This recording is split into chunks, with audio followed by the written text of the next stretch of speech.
ধ্বংসস্তূপের মধ্যে থেকে কেউ চিৎকার করেছিলেন আমাকে প্রাণে বাঁচাও, কেউ বা বলেছিল জল দাও।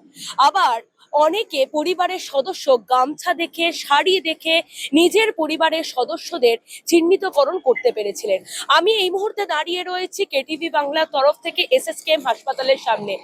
বলছিলেন আপনার স্ত্রী নাকি ওখানে কাজ করতো, কতদিন ধরে কাজ করতো?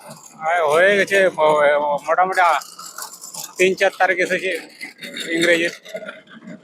কোথা থেকে আসছেন আপনারা? আমাদের চাকুলা ইয়া পড়ে, ঝাড়খণ্ড পড়ে।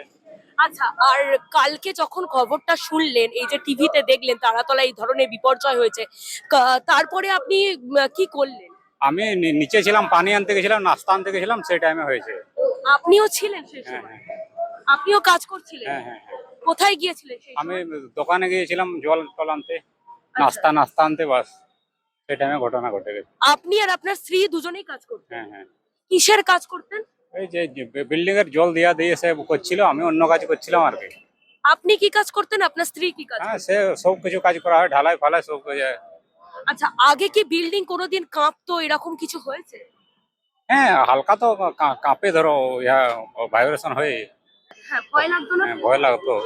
তারপরেও আপনারা কাউকে কিছু জানাননি? আর জানাবে, সবাই কাজ করছে, তা জানাবে কোথায়? একলা তো কাজ করি না, এই মোটামুটি 30-35 জন কাজ করছে। কি করে বুঝতে পারলেন ওটাই আপনার স্ত্রী?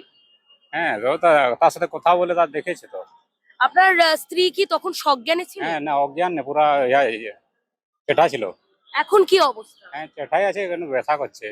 কোথায় লেগেছে? তার পায়ে লেগেছে, কোমরে হালকা লেগেছে। আচ্ছা, কোথা থেকে আসছেন আপনারা বললেন? তারাতলা। না, আপনারা কোথা থেকে আসছেন? আমরা ঝাড়খণ্ডের না। ঝাড়খণ্ডে কোথায় থাকেন? আমাদের লোকাল এরিয়া চালুনিয়া। আচ্ছা, বিভিন্ন মন্ত্রীরা তো আসছেন, তাদেরকে জানিয়েছেন? না, জানার নেই।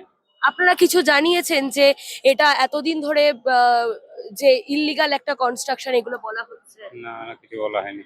কেমন আছেন আপনার স্ত্রী এখন? এখন আপাতত ভালো আছে। কথা বলছেন আপনার হ্যাঁ, সঙ্গে? হ্যাঁ, কথা বলছে। অর্থাৎ বোঝাই যাচ্ছে স্বামী স্ত্রী দুজনে কিন্তু একসাথে তারা কাজ করতেন এই তারাতলার বিপর্যয় যখন ঘটেছিল।